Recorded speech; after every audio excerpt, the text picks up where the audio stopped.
It's 8 p.m. Your phone screen is glowing with unread group chats, Instagram stories, TikTok comments, and maybe even a few DMs.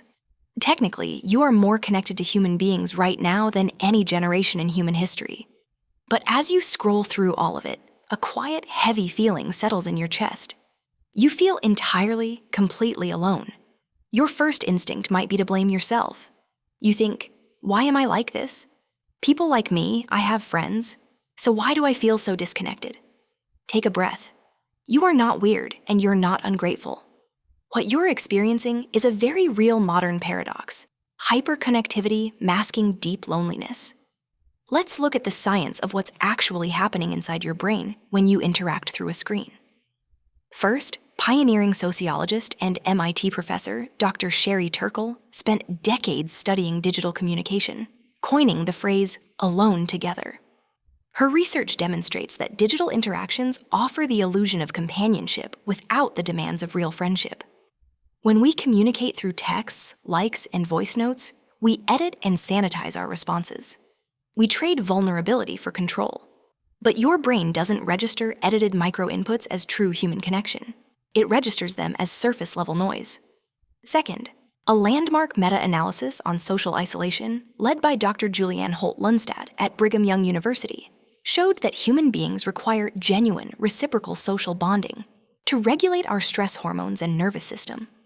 When you have a face-to-face interaction or a deep, unfiltered conversation, your brain releases oxytocin, the hormone responsible for trust and emotional safety, while lowering your cortisol levels.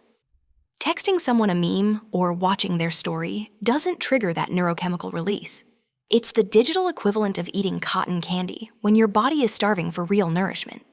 It gives your brain a quick hit of dopamine, but leaves your emotional system completely underfed. You aren't lonely because nobody cares about you. You're lonely because your brain is receiving notifications instead of real human presence. So, how do we fix this without throwing our phones in the ocean or deleting every app? Try 2 realistic micro-shifts today. 1. Shift from broadcast to direct signal. Watching someone's story or liking their post feels like staying in touch, but it's actually passive consumption. Upgrade 1 passive interaction a day into a direct signal.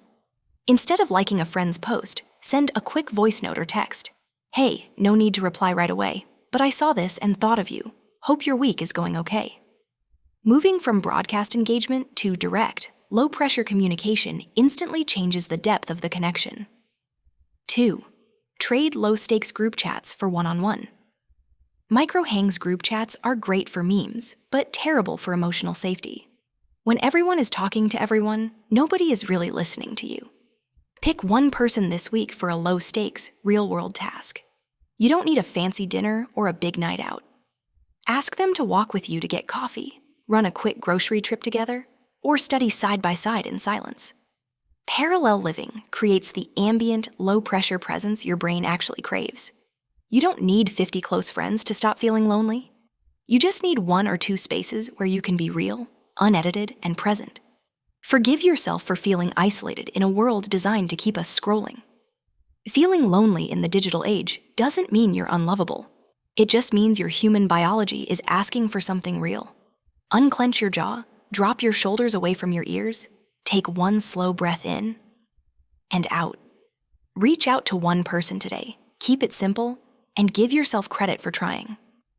Thanks for tuning in to Zoomers Daily. You're doing better than you think, and we'll talk again tomorrow.